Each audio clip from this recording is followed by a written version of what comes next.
আসসালামু আলাইকুম। আমার সামনে আপনারা যে মধুর বোতলগুলো দেখতে পাচ্ছেন, এগুলো সব সরিষা ফুলের ১ নম্বর খাঁটি মধু। বিন্দু পরিমাণ ভেজাল মিশালে কেউ প্রমাণ করতে পারবে না। তা এই সরিষা ফুলের মধুর কিছু বৈশিষ্ট্য আজকে আপনাদের সামনে তুলে ধরব। এই সরিষা ফুলের মধুতে প্রচুর পরিমাণে গ্লুকোজ এবং ফ্রুকটোজের পরিমাণ থাকে।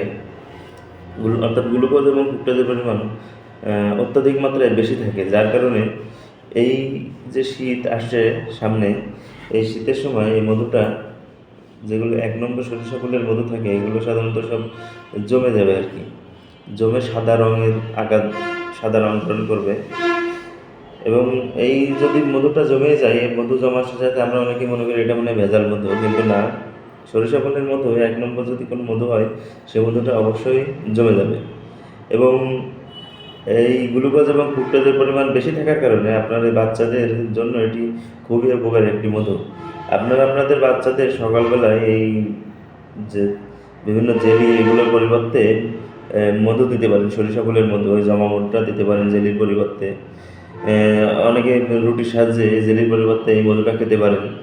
খুবই উপকারী একটি মধু। আপনাদের এটি শরীরের উষ্ণতা বাড়িয়ে দেবে শীতের সময়, এবং এটি আপনাদের শক্তিকে বাড়িয়ে দেবে। আমাদের সবাইকে, সবার জন্য এটি খুবই উপকারী একটি মধু।